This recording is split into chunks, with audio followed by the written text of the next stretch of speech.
Deuteronômio, capítulo 17. Não ofereçam em sacrifício ao Senhor nosso Deus um touro ou uma ovelha que tenha defeitos.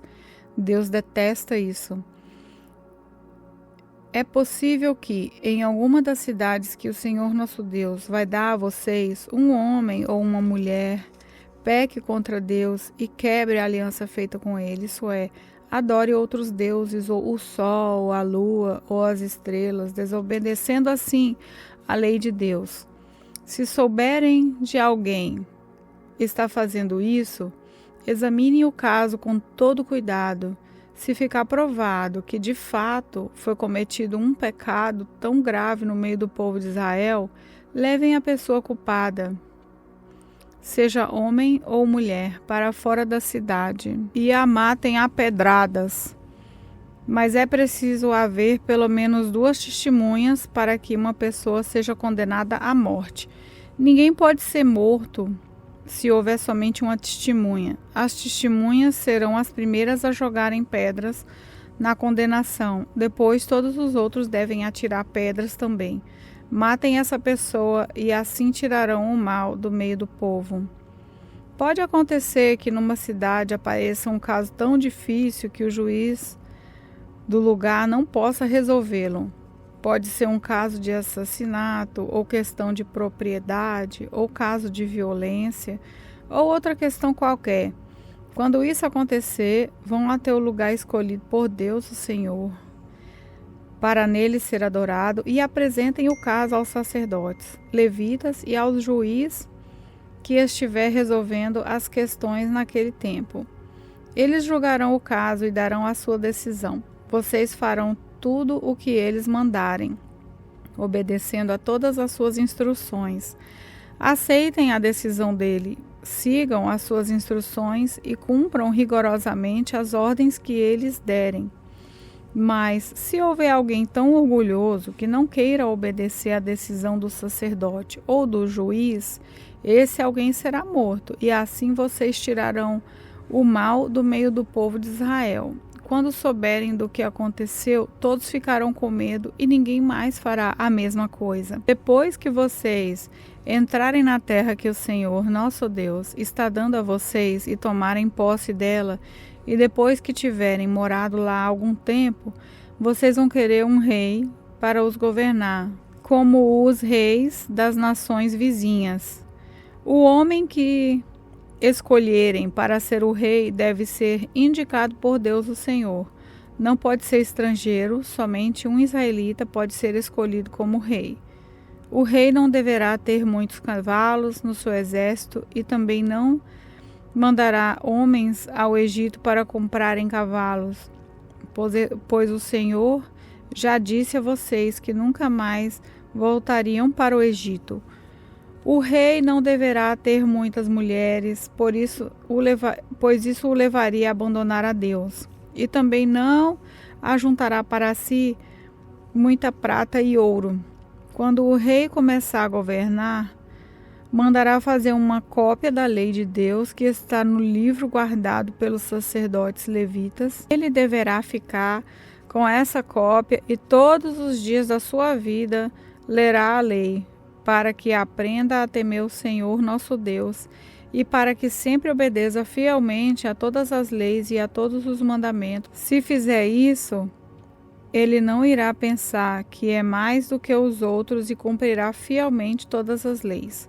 Assim, reinará muitos anos e os seus descendentes serão reis de Israel por muito tempo. Deuteronômio capítulo 18. Moisés disse ao povo: a tribo de Levi não receberá terras em Canaã, como as outras tribos. Portanto, os sacerdotes levitas receberão a sua parte dos sacrifícios oferecidos a Deus. Eles não terão terras, conforme o Senhor Deus prometeu. A parte dessa tribo é o direito que os homens servirem como sacerdotes do Senhor. Quando alguém oferecer touros ou bodes em sacrifício a Deus, os sacerdotes receberão o quarto dianteiro, as queixadas e o bucho. Receberão também o que for colhido ou preparado primeiro, sejam cereais ou vinho, ou azeite ou lã, pois o Senhor nosso Deus os escolheu entre todas as tribos de Israel, para que eles e os seus descendentes o sirvam como sacerdote para sempre. Se um levita que estiver morando numa das cidades de Israel desejar ir ao lugar de adoração escolhido pelo Senhor Deus, poderá ir enquanto quiser. Ele servirá como sacerdote do Senhor nosso Deus, como fazem os outros levitas que estão ali, e receberá a mesma quantidade de alimentos que os outros sacerdotes recebem. Além disso, poderá ficar com tudo o que a sua família mandar. Quando vocês tomarem posse da terra que o Senhor nosso Deus está dando a vocês, não imitem os costumes nojentos dos povos de lá. Não ofereçam os seus filhos em sacrifício, queimando-os no altar. Não deixem que no meio do povo haja adivinhos ou pessoas que tirem sortes. Não tolerem feiticeiros, nem quem faz despachos, nem os que invocam os espíritos dos mortos. O Senhor Deus detesta os que praticam essas coisas nojentas e por isso mesmo está expulsando da terra esses povos, enquanto vocês vão tomando posse dela. Em todas as coisas, sejam fiéis ao Senhor nosso Deus. Moisés disse ao povo: os povos da terra que vai ser de vocês seguem os conselhos que os adivinham o futuro e dos que tiram sortes, mas o Senhor nosso Deus não quer que vocês façam isso. No meio de vocês, Deus escolherá para vocês um profeta que será parecido comigo, e vocês vão lhe obedecer. Lembrem que naquele dia em que estavam reunidos ao pé do Monte Sinai, vocês oraram ao Senhor assim: ó Deus, não nos obrigue a ouvir de novo a sua voz, nem a ver outra vez esse grande fogo, para que não morramos. Então o Senhor me disse: esse pedido do povo é justo. No meio deles escolherei para eles um profeta que será parecido com você. Darei a esse profeta a minha mensagem, e ele dirá ao povo tudo o que eu ordenar. Eu castigarei quem não obedecer às ordens que esse profeta der em meu nome. E Moisés continuou dizendo ao povo: o Senhor disse também: se um profeta tiver o atrevimento de dar uma mensagem em meu nome, quando eu não lhe tiver dito nada, ou se ele falar em nome de outro Deus, deverá ser morto. Mas vocês vão ficar pensando assim: como é que vamos saber que aquilo que o profeta diz não é mensagem de Deus, o Senhor? Fiquem sabendo que, se um profeta falar em nome de Deus, mas se o que disser não acontecer, então o que disse não foi mensagem de Deus. Esse profeta foi atrevido e vocês não precisam ter medo dele. Deuteronômio capítulo 19. Moisés disse ao povo: o Senhor nosso Deus vai acabar com todos os povos que moram na terra em que ele vai dar a vocês. Vocês os expulsarão e ficarão morando nas cidades e nas casas deles. Então, dividam o país em 3 partes e em cada uma delas escolham uma cidade para onde seja fácil fugir. E qualquer homem que tenha matado alguém poderá ir para uma daquelas cidades e ali ninguém poderá matá-lo. Se um homem, sem querer ou por engano, matar alguém que não era seu inimigo, poderá fugir para uma dessas cidades, onde ninguém poderá matá-lo. Por exemplo, 2 companheiros entram no mato para cortar lenha. Um deles, ao cortar uma árvore, dá um golpe tão forte que o machado que o ferro salta do cabo e bate no companheiro, e ele morre. Então, aquele homem irá para uma dessas cidades, e ali ninguém poderá matá-lo. Ora, se houvesse somente uma cidade para fugitivos, ele poderia estar tão longe que o parente encarregado de vingar aquela morte teria tempo de pegar aquele que matou o companheiro. e o parente estaria tão furioso que mataria o homem, embora este não merecesse a morte, pois foi sem querer que matou o companheiro. Portanto, eu ordeno que escolham 3 cidades para fugitivos. Se o Senhor nosso Deus lhes der mais terras, conforme jurou aos nossos antepassados, e der a vocês toda a terra que prometeu a eles, então escolham mais 3 cidades para fugitivos.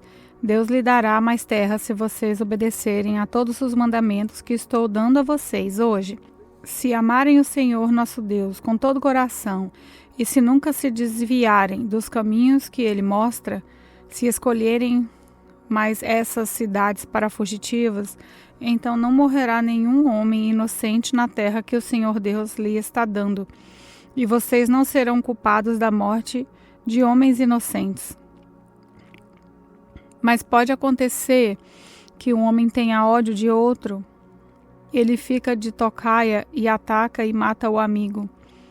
Aí ele vai para uma dessas cidades a fim de não ser morto.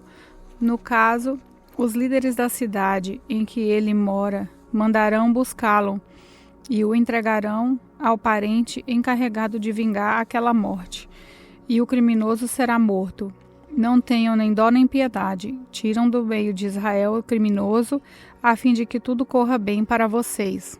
Não mudem de lugar os marcos da divisa do terreno dos vizinhos. Elas foram colocadas há muito tempo na terra que o Senhor nosso Deus está dando a vocês. Quando alguém for acusado de ter cometido um crime, seja qual for, uma testemunha não basta. É preciso ter pelo menos 2 testemunhas para confirmar uma acusação.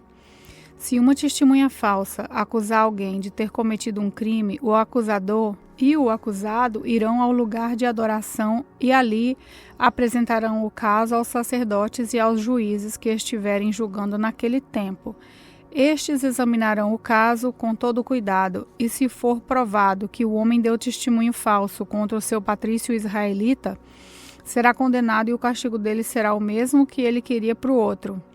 Assim, vocês tirarão o mal do meio do povo. Todo o povo de Israel saberá o que aconteceu.